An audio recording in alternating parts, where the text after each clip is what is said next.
Bismillahirrahmanirrahim. Assalamualaikum warahmatullahi wabarakatuh. Waalaikumsalam. Alhamdulillah, alhamdulillahirabbil alamin.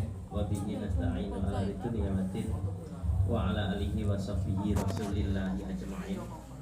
Asyhadu an la ilaha illallah wa asyhadu anna Muhammadur Rasulullah. La haula wa la quwata illa billahil aliyil azim. Rabbi shrah li sadri wa yassir li amri wahlul 'uqdatam min lisani yafqahu qawli. Yang saya hormati Ibu Eni dari Eni sebagai tuan rumah sekaligus ketua 3GO. Terima kasih. Ini juga tim dari komunitas 3GO sekaligus relawan Biosaka Pati, dan ada juga kedatangan tamu dari Jepara. Ini luar biasa ya, antusias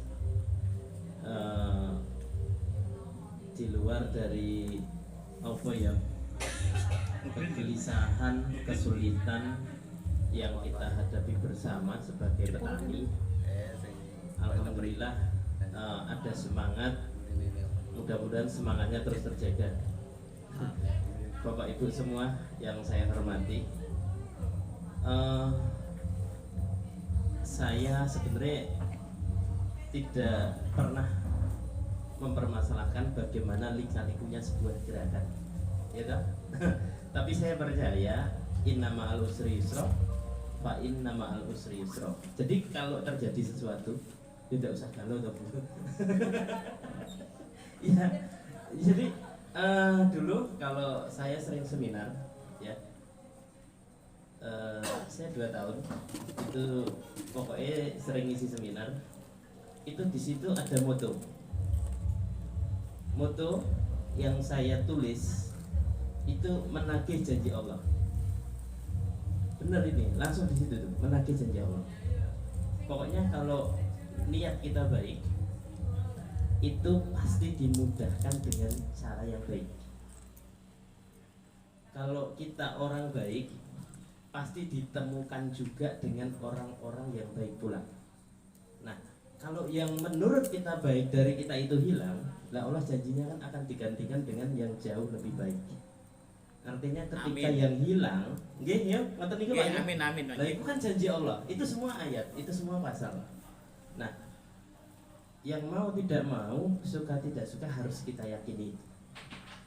Makanya kalau kita terlalu berat kehilangan sesuatu, energi kita sebenarnya habis untuk memikirkan sesuatu ini yang sudah meninggalkan kita. Nah, itu semangat yang terus saya bawa ke teman-teman. Alhamdulillah, relawan saya itu sudah terbentuk masif di berbagai wilayah dari tahun 2012. Terus kenapa tuh baru munculnya sekarang? Nah, sebenarnya sampai hari ini pun kita sebagai relawan yang tidak pengen eksis di permukaan, toh kita juga tidak ada lembaga, kita tidak ada institusi, tidak ada formalitasnya. Saya itu hanya ingin menanamkan satu optimisme kepada petani-petani. Siapa yang ngasih? Pak Rofi ya? Selamat datang Pak. Waalaikumsalam warahmatullahi. Kita udah mulai, tadi tak tunggu-tunggu lama ya Pak. Pak kasih. Ini nanam padi buahnya. Beliau ini tetangganya ada yang disemprot Biosaka, benih 5 hektar nggak jadi ditanam. Gara-garanya sudah paham dengan organik, pakai Biosaka disemprot seperti biasa, ternyata besoknya langsung kering. Nah, jadi percaya tidak percaya, suka tidak suka. Ini sambil live Bu? Ini nggak live? Oh tak pikir live.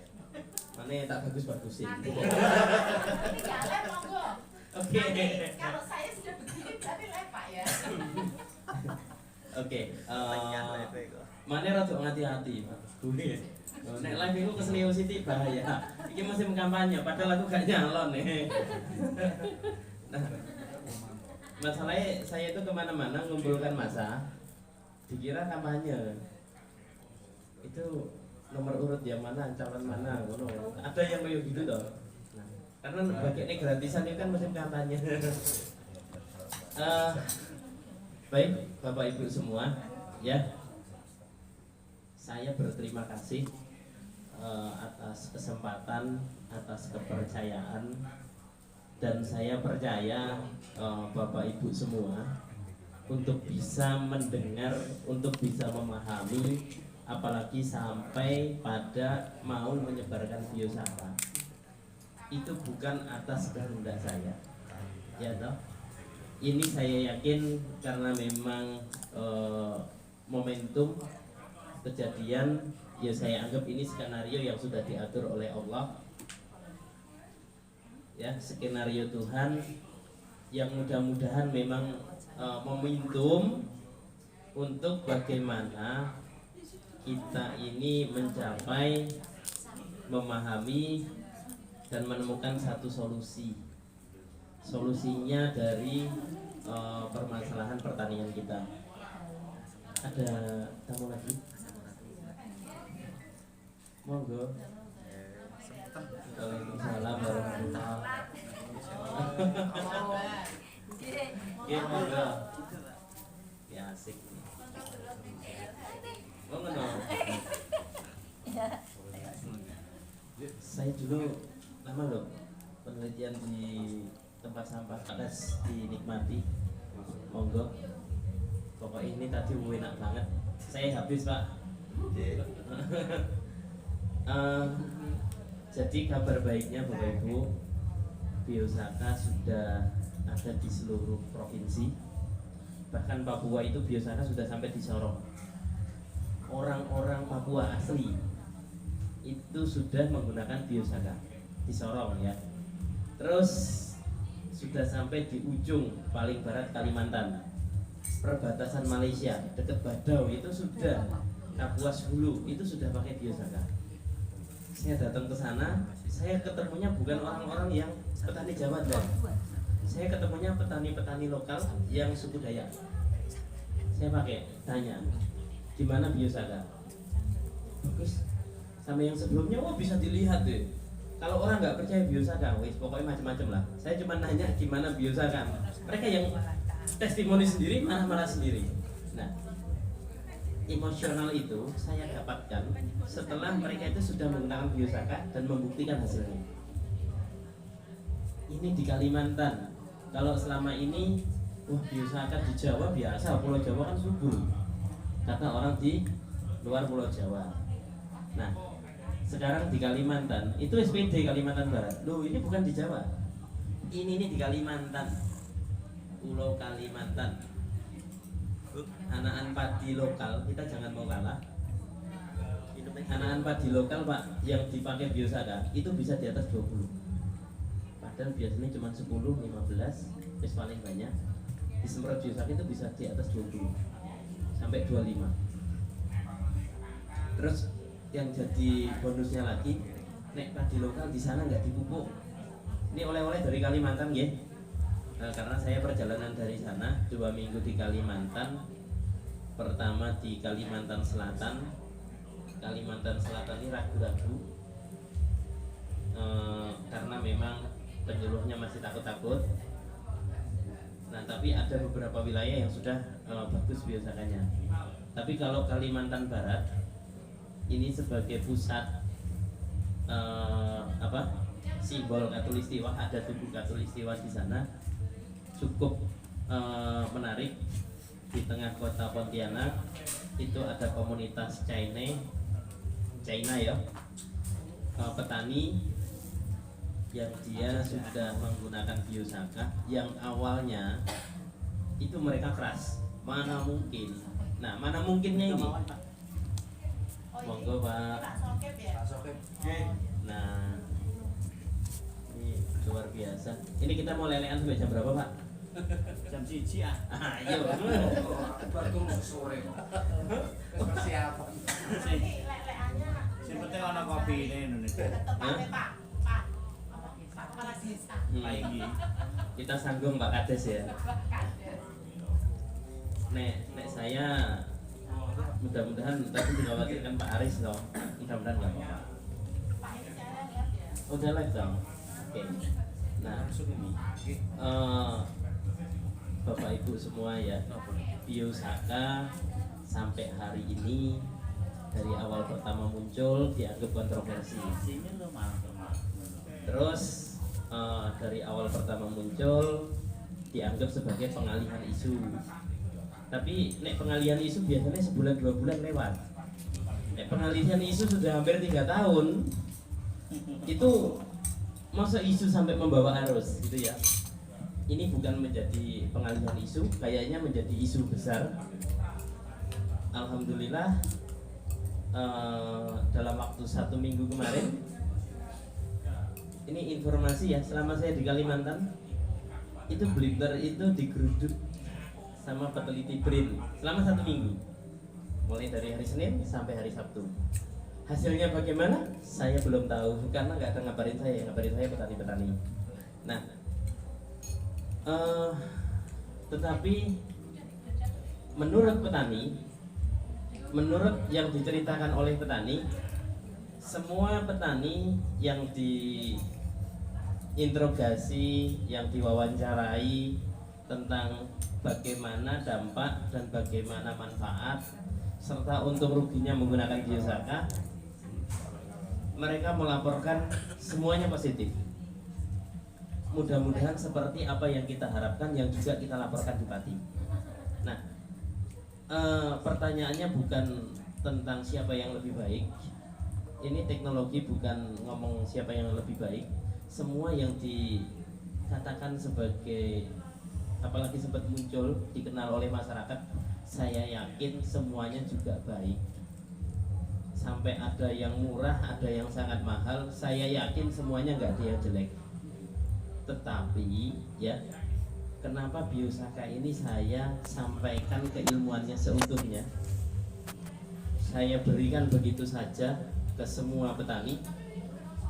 Ini karena satu, bukan karena saya tidak bisa monopoli. Ini kalau saya tutup keilmuannya, saya bisa monopoli, saya bisa penuh melakukan itu. Tetapi ada satu permasalahan yang saya lihat, yang sebenarnya kita tahu permasalahan ini lebih akut dari sekedar isu politik. Permasalahannya lebih akut dari sekedar masalah pupuk. Pupuk itu masih bisa terganti. Misalnya tidak ada pupuk kimia, organik pun ada. Masalah hari ini yang belum bisa diselesaikan oleh kita semua, termasuk petani sendiri tidak bisa menyelesaikan masalah ini, yaitu petani yang anak-anaknya mau bertani. Ini Pak, ini yang menjadi dasar satu ya, semangat saya di masa depan. Siapa yang mau tani? Kenapa sih anak-anak muda nggak mau bertani? Bukan karena gengsi, enggak. Saya pikir nggak ada kerjaan yang gengsi. Banyak kok anak-anak muda kita yang jadi buruh tani di luar negeri. Kok nggak gengsi? Karena apa? Cuan bro, ini cuan ini loh, karena cuan. Nah, ini yang membuat saya akhirnya terdorong untuk berbagi. Kalau pertanian kita terus seperti ini, dalam waktu 15 tahun ke depan, dalam waktu 20 tahun ke depan, kayaknya The World 2045 itu ngimpi yang kita nggak ngerti kapan akan terwujud. Nah, terus kita akan mewarisi negeri surga yang kita sebut Katulistiwa ini juga akan ngimpi. Kenapa? Anak-anak muda nggak mau bertani karena saprodi mahal, pupuk mahal, hasilnya nggak tentu.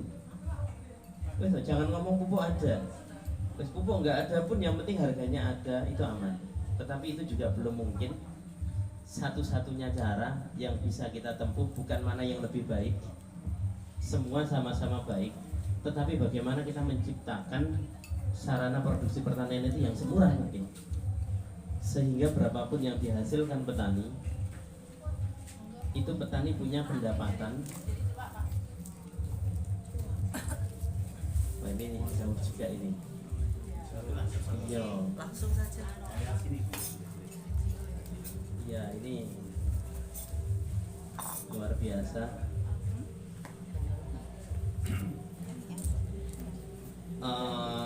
Baik, kita teruskan ya.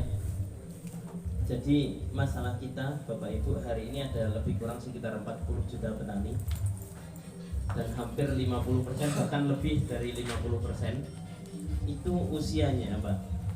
Itu di atas 45 tahun. Hanya 3% dari jumlah petani yang usianya di bawah 30 tahun. Itu pun 1, 2, 3 kali panen udah ngeletak Pak bahasanya. Nanam kan nggak nanam padi Pak, nanam melon, nanam cabai. Woi, sekali panen raya. Besok panen lagi harga murah, wis mulai oleng. Pas besok tanam lagi, ternyata oleng beneran nggak panen, itu sudah berhenti. Nah, petani-petani muda kita mencari yang potensi ekonominya tinggi, tetapi juga resikonya tinggi. Nah, kalau nanam padi, itu kan nilai ekonominya kecil bagi petani muda ya, bukan bagi orang tua. Nah, tetapi resikonya juga kecil. Yang jadi masalah, kalau orang tua ini kan yang penting nanam, yang penting panen, terus disisakan untuk makan setahun, ya Pak ya, selebihnya bisa dijual. Dan ini anak muda kayak gini kan susah, ya Mas, ya toh, ya toh. Nah, kita nanam padi, ya orang dah untuk rakyat modal nikah ya Mas ya. Iya bisa dipastikan.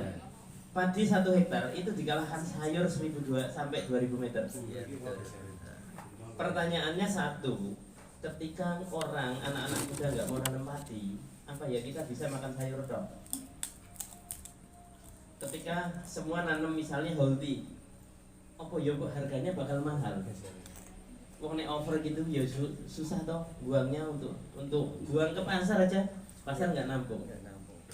Kita tidak punya cold storage yang memadai. Tapi kalau untuk padi, berapapun kita punya gudangnya. Kalau bulog nggak muat, kamar 1 di rumah ditumpuk wis cukup. Kalau pas harga murah ditumpuk di rumah untuk 2 tahun pun nggak rusak. Nah,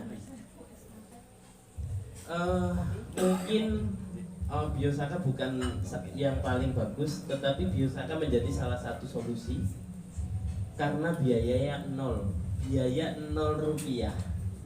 Ini yang paling penting. Terus saya mau jelaskan ini, ada yang nonton berapa banyak Bu? Oh nggak kelihatan toh. Ya ini saya mau jelaskan. Biosaka dianggap bukan teknologi, tetapi kita perlu sadar. Nah ini pokoknya kita harus PJ Bapak Ibu sebagai relawan Biosaka. Biosaka itu diciptakan oleh satu teknologi yang paling canggih di dunia. Bener. Biosaka itu teknologinya paling canggih di dunia. Tidak ada yang mengalahkan satu mesin pun. Bahkan mesin yang paling canggih sekalipun tidak ada yang teknologinya setara dengan Biosaka. Ya, saya sudah lebih dari 10 tahun mencoba untuk mencari pola-pola, mencari cara agar Biosaka ini mampu diproduksi. Tujuan saya bukan untuk juga dijual saat itu. Jadi kalau di Batam itu dulu per bulan saya membagi Biosaka ini 2000 liter. Tak antar ke petaninya, mobil tak bawa sendiri. Nah dari awalnya tak antar sampai petaninya jangan diantar, tak ambil sendiri. Ngambil berapapun boleh. Jadi yang tadinya nggak mau, terus saya bawa, akhirnya dari hanya sekitar 100-200 liter itu sampai 2000 liter per bulan. Nah, alhamdulillah hari ini sudah bisa dirasakan oleh petani-petani tentunya yang sudah pernah mencoba membuat, bukan yang menjustis. Hitung-hitungan sudah pasti nggak akan ada orang yang nanam padi kecuali untuk dimakan sendiri Pak, lebihnya baru dijual. Serius kan Pak ya? Iya ini memang iya yang terjadi seperti itu. Terus ngomong pupuk kandang, jumlah ketersediaannya juga sedikit. Ngomong upo boleh saya searching, boleh Bapak Ibu lihat saat pati ini upo yang berjalan berapa banyak. Kira-kira kalau untuk kebutuhan nasional cukup atau tidak? Ya, pasti nggak cukup. Jawabannya pasti nggak cukup. Kalau untuk mau memenuhi yang 30% dari subsidi yang diberikan pemerintah, 70%-nya beli non subsidi, itu hitung-hitungannya juga nggak dapat. Itu pun kalau panen bagus. Kalau pas panen nggak bagus, resikonya belum lagi kalau banjir, kalau ada serangan hama, wis pokoknya nangis wis. Kalau kita yang tua dimarahin istri ngono enak bae Pak. Wis sing sabar, ngono to Pak. Dan sing enom Pak. Nah, ini akan jadi masalah. Masalahnya itu sangat apa ya? Ya benar-benar ini bukan masalah yang remeh-temeh, yang memang harus saya dan panjenengan semua pikirkan. Kita sebagai pioner satu gerakan yang saya sudah sampaikan, biosaka boleh dipakai siapa saja. Saka itu tuh hanya sebuah gerakan selamatkan alam kembali ke alam. Sampai hari ini tidak berbadan hukum dan sampai kapanpun tidak akan pernah, dan tidak akan pernah ada anggotanya resmi. Kalau keluar masuk ikhlaskan saja Bu. Ya ikhlaskan saja nggak apa-apa. Karena namanya relawan itu kan kadang ada tingkat emosional kita membutuhkan. Kadang memang kita butuh ada waktu luang, memang bisa berbuat ya kita berbuat itu. Nah kita refresh aja, kita enjoy saja. Jadi kalau kehilangan 1-2 orang tidak masalah Bu. Saya itu dari 2012 udah tinggi banget ya, banyak. Ini tokoh yang utama tahu-tahu buat pabrik, dijadikan izin resmi dijual itu ada. Oh banyak, bukan hanya satu. Nah, tetapi di penemuan yang sebelum-sebelumnya. Nah, tapi saya sampaikan bahwa saya tidak ingin uang dari situ. Kalau masalah di pupuk, mohon maaf, saya tidak ingin uangnya. Karena ini masalahnya masalah besar. Saya pengen petani muda, anak-anak milenial, terutama ini mahasiswa, alumni pertanian yang sudah paham teori A sampai Z, dan ternyata tidak ada yang bertani, ada pun sangat sedikit. Terus untuk apa? Itu kuliah 4 tahun kan nggak murah. Untuk apa? Nah, toh pada dasarnya sampai hari ini petani itu masih bodoh. Kenapa bodoh? Karena ya petani tua-tua yang nggak sekolah yang masih hari ini ada gitu loh. Kalau orang yang menguasai teori pertanian banyak, tetapi orang-orang di daerah kita, Pak ini petani di sini yang insinyur pertanian yang mana? Mana petani ini loh, yang insinyur pertanian ada? Nggak ada. Nah, berarti kan petani sekarang itu tetap masih bodoh di bidang ilmu pertanian, karena yang pinter-pinter di bidang ilmu pertanian tidak bertani. Terus, tanyakan pada mereka yang kuliah menjadi insinyur pertanian. Kan itu masalahnya. Biasanya orang ketika tahu manajemen bisnis, pengen bisnis toh. Nah ini setelah tahu ilmu pertanian kok nggak mau bertani. Nah, masalahnya kan di sana. Terus masalah biosaka, inti pupuk atau apapun, karena kita bodoh ya harap dimaklumi oleh para peneliti, mohon dimaklumi. Mohon dimaklumi oleh para yang memang lebih baik untuk bisa menjelaskan bahwa di tingkat petani itu bahkan fungisida dibilang pupuk. Saya sering ketemu petani di daerah, Pak ini padinya kok bagus, disemprot apa? Tak pupuk Amistar, padahal fungisida. Iya itu kan bahasa petani ya. Ini tak semprot Digro. Nah bapak ini tadi ngomong pupuknya Digro, padahal Digro itu hormon, gitu kan? Ya. Nah itu nggak ada yang protes, itu bahasa pasaran petani. Yang jelas itulah lapangan, itulah pengalaman kita. Ini kan antara ketika biosaka diomong pupuk, woi biosaka itu bukan pupuk, ada yang marah-marah. Terus kalau yang ngomong petani Arab piye? Ya dah. Iya. Ini yang jadi masalah. Terus kalau ada petani ngomong beli obat, kenapa boleh? Kalau ke toko beli obat apa beli racun, Pak? Obat. Beli obat, Pak? Iya. Kalau obat coba diminum dengan sebuah apa mati? Berarti Racun. nah kudune beli racun. Nah itu kan bahasa umum petani. Ya ketika ngomong biosaka pupuk kok marah. Nah ini kalau yang ngomong itu adalah nanti petani yang memang insinyur pertanian ya boleh dikritisi. Tapi kalau yang ngomong kita ini Pak ya petani yang bodoh ya toh. Nah itu harusnya nggak apa-apa lah ya toh Pak ya. Yang penting kan nandur panen gitu ya. Betul. Nah ini kita ini petani pokoknya nandur panen. Tetapi satu yang harus kita sadari bapak-bapak petani ya toh, kita niat nanam tapi percaya atau tidak kalau manusia ini adalah makhluk yang paling sempurna yang diciptakan oleh Allah. Percaya enggak? Manusia ditunjuk sebagai khalifah. Bukan hanya di Islam kok. Di semua kitab suci manusia juga ditunjuk sebagai pemimpin. Nah, pemimpin apa? Pemimpin yang ada di atasnya tanah. Mau bagus, mau rusak. Itu kan terserah manusianya, Pak. Iya. Nah, hari ini kita koreksi bersama, kita mau ke arah mana? Iya toh? Kalau mau rusak-rusakan yuk kita nambang bareng-bareng aja. Nah, tapi kalau kita mau bagus-bagusan yuk kita rawat dengan baik. Kita sadari kalau ada kerusakannya ya sama-sama. Ini yang saya mau sampaikan terutama bagi orang-orang yang sudah kaya, yang hartanya sudah gak mungkin habis gitu. Ya wis lah, kita ini lagi krisis, kita harus membangun sistem yang baru yang bukan untukmu sendiri. Ini untuk kita semua. Ya, kita hitung saja pangan kita dan jumlah petani kita 38 juta atau 40 juta manusia, lebih dari 20 juta itu usia tua. Bahkan masih banyak petani yang usianya di atas 65 tahun. Bahkan saya kalau di Jepara ketemu yang usianya di atas 80 tahun. Nah, ini loh yang kenapa orang bertanya banyak kan.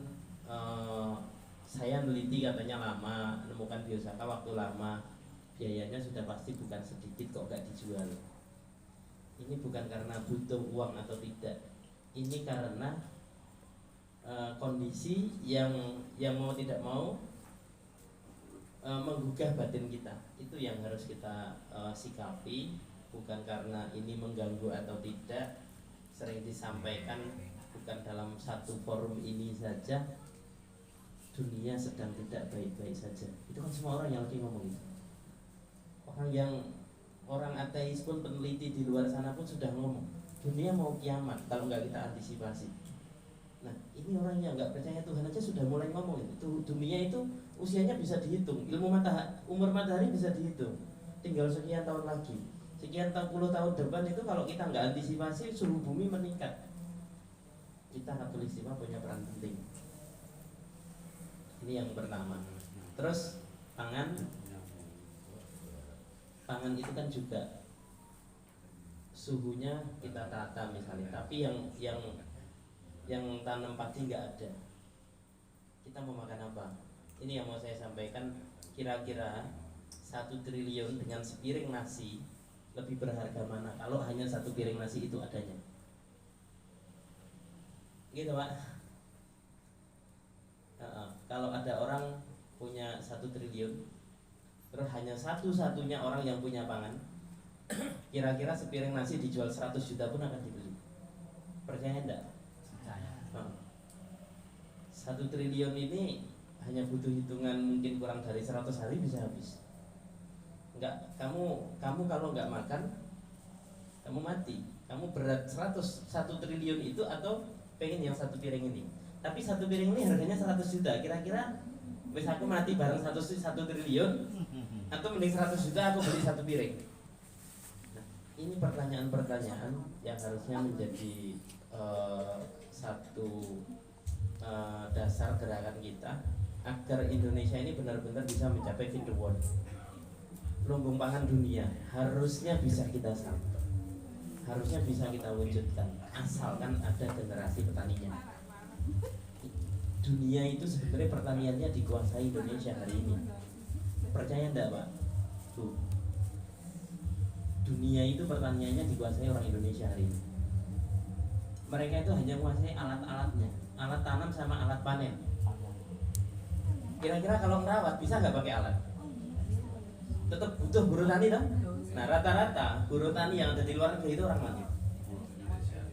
Indonesia. Loh, kenapa mereka pakai buruh tanamnya pakai mesin? Kenapa mereka panennya pakai mesin?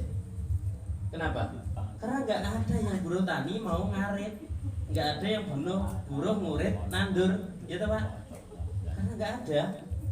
Kalau ada mungkin tetap ini. Kenapa mereka berpikir mesin? Nah, karena memang nggak ada yang buruh tani. Di sini ngarit nggak perlu pakai mesin Pak. Sehektar setengah jam selesai kok. Diburu orang ngarit toh. Berut gitu wes habis Pak. Tandes meneh. Asli. Kalau kita lihat meneh musim ngarit ya, kemarau, musim panen, setengah hektar nggak nyampe 30 menit. Kita nggak perlu ngeluarin duit, cuman ngeluarin sayur aja paling Pak. Nah, jangan ngiri dengan teknologi Bapak Ibu, terutama di daerah-daerah pelosok yang ada di Kalimantan, yang ada di Sumatera Utara, yang memang sawahnya berlumpur nggak bisa pakai teknologi. Kalau kita beli traktor satu atau beli alat tanam satu, terus beli alat panen satu, itu nilainya sudah hampir 1,5 miliar. Kalau tiga-tiganya ya, traktor, nanam, panen pakai mesin. Nah ini kalau kita konversi menghitung, kira-kira buruh tani pirang puluh tahun kayak 1,5 miliar ini. Iya kan? Iya karena lebih murah. Nah mereka terpaksa menggunakan teknologi itu karena nggak ada yang nanam. Nah kita jangan silau dengan teknologi yang di sana. Terus Biosaka ini saya mau ngambil alih Pak. Kalau manusia adalah makhluk paling sempurna yang diciptakan oleh Tuhan, oleh Allah, boleh nggak paling sempurna ini saya ganti dengan teknologi paling canggih? Boleh ya? Teknologi paling mutakhir, teknologi paling sempurna. Manusia makhluk paling sempurna. Ya. Manusia adalah teknologi paling sempurna yang diciptakan Tuhan. Boleh nggak? Boleh. Nah, manusia adalah teknologi sempurna, paling sempurna malahan yang diciptakan Tuhan. Kira-kira kalau kiamat, seandainya ini, kira-kira kalau kiamat, terus Tuhan ingin menciptakan teknologi paling sempurna lagi, wujudnya kayak apa? Kemungkinan ya kayak manusia, Bapak Ibu. Dulu katanya orang kan gede-gede ya, terus sekarang kecil-kecil lah. Berarti kan mungkin dulu sudah pernah disapu semua. Kaum Ed, kaum Samud semua kan sudah habis. Semuanya sudah nggak ada. Tapi diciptakan lagi, kita penggantinya ya manusia mungkin lebih kecil. Nah, karena memang paling canggih, kita harus sadari Biosaka ini kita jangan kecil hati. Ini teknologi yang tidak akan pernah sampai kapanpun kita beli di toko spare partnya. Iya, sampai kapanpun tidak ada manusia yang bisa menciptakan teknologi secara manusia. Buat lalat saja nggak bisa. Ini Tuhan yang ngomong. Kalau kamu mampu tuh buatlah makhluk seumpama lalat. Dan kalau kamu tidak mampu, kumpulkan seluruh sekutu-sekutumu. Akhir suratnya apa? Niscaya kamu semua tidak akan mampu. Buat lalat aja nggak mampu, wes toh. Kita ini paling canggih. Kalau kita sadari bahwa tangan ini adalah satu apa ini komponen dari alat yang paling canggih yang diciptakan Tuhan yang namanya manusia. Biosaka ini sebenarnya adalah teknologi yang lahir yang diciptakan oleh teknologi yang paling canggih yang tidak akan pernah yang tidak akan pernah ditandingi oleh teknologi apapun di masa depan. Kita yang punya, petani yang punya. Wis, jangan berkecil hati. Hanya butuh satu genggam, hanya butuh waktu 15 menit. Sekarang ada nggak Pak yang seperti itu? 15 menit satu genggam rumput bisa untuk 5 hektar sampai panen. Kan nggak ada. Ini jangan ngomong sederhananya, tapi ngomong dampaknya. Kalau seandainya memang ini real, saya sudah keliling Pak ke Kalimantan Selatan, ke Kalimantan Barat, ke Lampung, ke Sumatera Barat, ke Medan, ke Riau, ke Jambi. Ternyata yang pakai biosaka mereka katakan bahwa ini oke.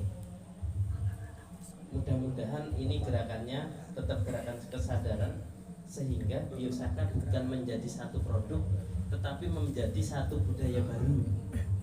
Budaya Pak ini ngomong karena gedok tular ini budaya tidak tergantung satu sama lain.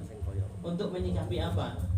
Mau tidak mau, suka tidak suka, bahan kimia itu adalah bahan tambang yang kita nggak ngerti dalam beberapa waktu ke depan itu bisa habis pasti karena tidak mungkin bisa diperbaharui.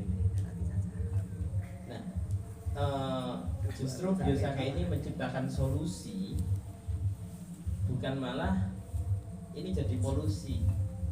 Ini solusi, benar-benar solusi. Yang katanya teknologi masa depan yang bisa mengimbangi teknologi persenjataan yang lain-lain itu adalah satu, pangan. Orang punya senjata, orang punya teknologi, tapi kalau nggak punya pangan mau ngapain? Ya toh? Orang punya tentara tapi nggak punya makanan mau ngapain? Makanya ini yang pertama dibangun oleh Qatar. Qatar merdeka tahun 1971 itu Qatar baru merdeka. Sampai tahun 90 belum ada pertanian di sana. Semua tergantung dari luar negeri.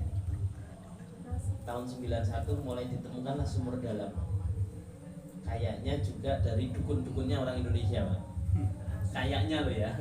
Yang ngajarin buat sumur dalam itu kayaknya orang-orang Indonesia juga di sana. Saya tahu sampai sekarang mereka sudah banyak ahli-ahli teknisi kita yang ke sana. Tetapi di bidang pertanian tahun 90 mereka masih gurun. Tapi hari ini mereka bisa mensuplai dan memenuhi 40% kebutuhan negaranya. Ini ngomong gurun.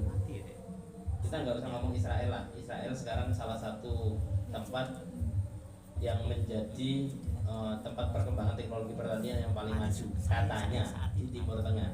Karena di Timur Tengah atau di dunia kita nggak paham. Tetapi harusnya kita malu ya.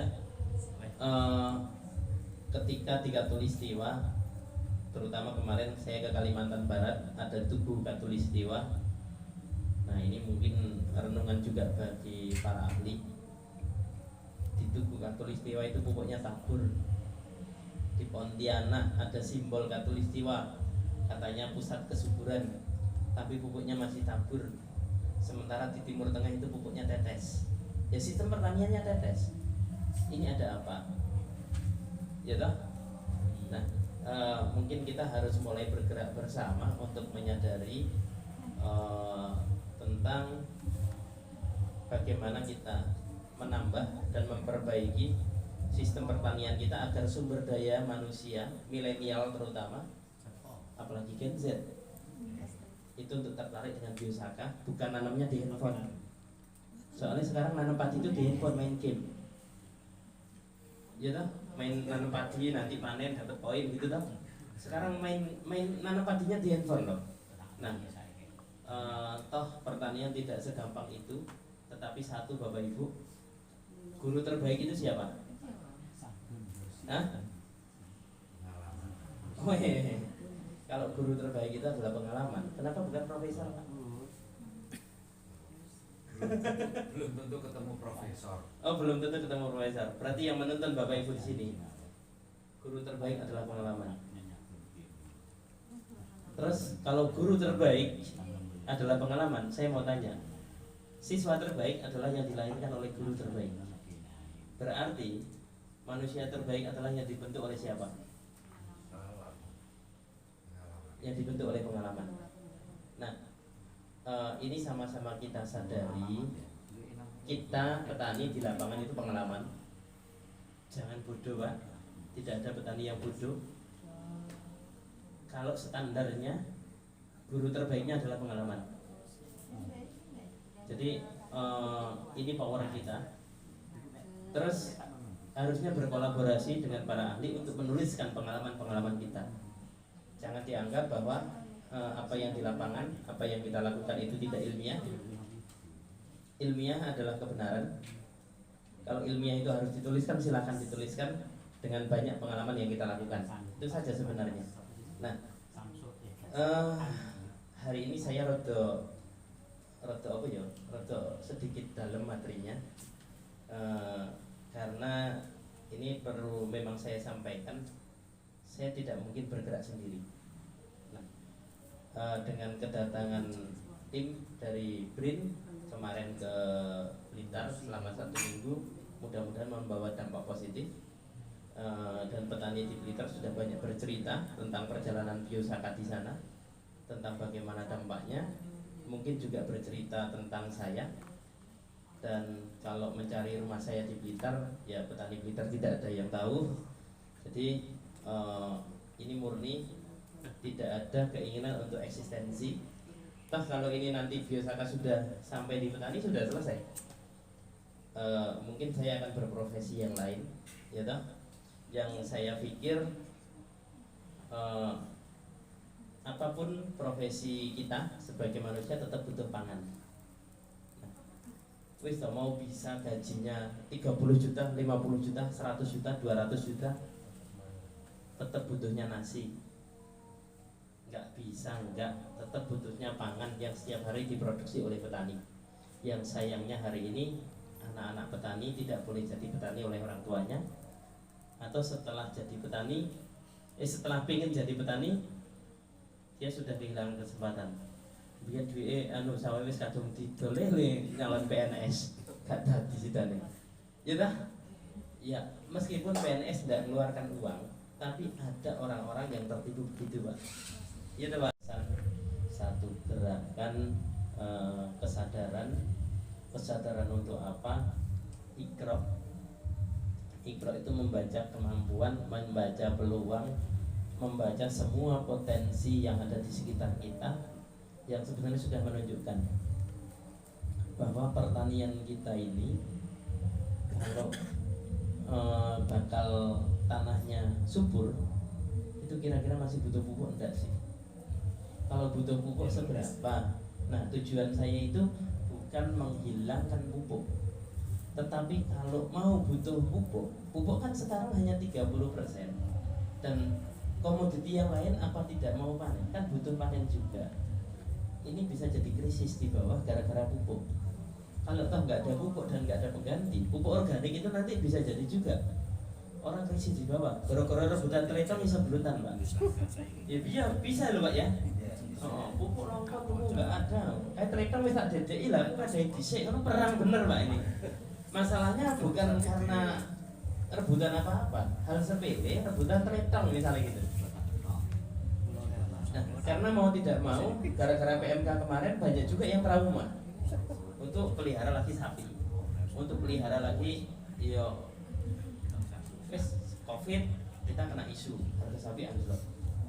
Mulai ada harga sapi naik, kena PMK, banyak yang tumbang gara-gara 2 momen ini. Nah, sampai ini tidak menyalahkan Pak Kadis Blitar, beliau berniat baik. Tapi boleh ditanya ke Pak Kadis Blitar, pertama biosaka ini diberitakan ke Pak Dirjen, saya marah ke beliau. Saya nggak peduli, beliau orang tua, itu saya marah. Serius, Pak, saya marah. Kenapa sampai ke sana? Saya tidak mau. Ini pasti nanti jadi tabrakan. Ternyata beneran. Tapi syukurlah ini menjadi satu atensi pergerakan yang tak pikir sangat masif, dan hampir setiap petani yang sudah mencoba biosaka dan hasilnya bagus itu nggak mau berhenti, Pak. Ditawari obat apapun, ditawari pupuk apapun, pokoknya tetap mesio iyo tetap nganggu biosaka. Nah, alhamdulillah ini juga jadi solusi di Kalimantan. Ya, tempat di Kalimantan itu dalam satu provinsi ada yang harus berkunjung itu nggak bisa balik. Mau ke kabupaten ini masih dalam satu kabupaten ini. Pagi berangkat, sore pulang itu nggak pulang ke rumah, harus nginep dulu, lanjut besok. Itu masih seperti itu. Kenapa? Saking luasnya tempat itu, sehingga satu titik kabupaten mungkin kalau di sini udah hampir Jawa Tengah. Kalimantan Barat itu lebih luas dari Pulau Jawa. Kalimantan Selatan lebih luas lagi dari Pulau Jawa. Satu kabupaten mungkin hampir satu provinsi di sini. Mungkin ya, mungkin. Makanya mungkin ini Pati masih satu kabupaten sampai Cilacap sana, Pak. Bisa jadi seperti itu. Nah, dan di daerah-daerah yang di sawah hutan, yang di sawah ladang, kan tidak semuanya terdaftar pupuk. Mereka nggak dapat pupuk. Alhamdulillah bisa dibantu dengan biosaka. Nah, mereka-mereka yang tidak ada distributor di wilayah-wilayah itu, ini bisa membantu. Jadi biosaka itu tidak harus membuat panik dari banyak produsen harusnya, tetapi biosaka justru akan menjadi satu solusi di mana ketika perusahaan tidak mampu memenuhi pasar-pasar yang seperti ini, ya kita kolaborasi saja. Tapi seandainya biosaka nanti dipakai di seluruh petani, ya kalau orang bisnis itu bisa melihat peluang yang macam-macam yang tidak bisa kita lihat yang kita petani, Pak. Ya toh? Mungkin mereka punya uang untuk ekspor ke seluruh dunia macam-macam. Pinginnya kita kan feedboard, lumbung pangan dunia. Mungkin pasar kita yang hari ini hanya kecipungnya di lokal bisa membangun pasar ke seluruh wilayah di luar negeri. Nah, kenapa ini saya sampaikan ya? Karena saya dengar ya dari berbagai macam sumber, saya ini dianggap membuat kisruh, membuat panik, membuat macam-macam gitu ya. Nah, tapi sekali lagi ini gerakan muncul dari petani dan ini memang dibutuhkan petani.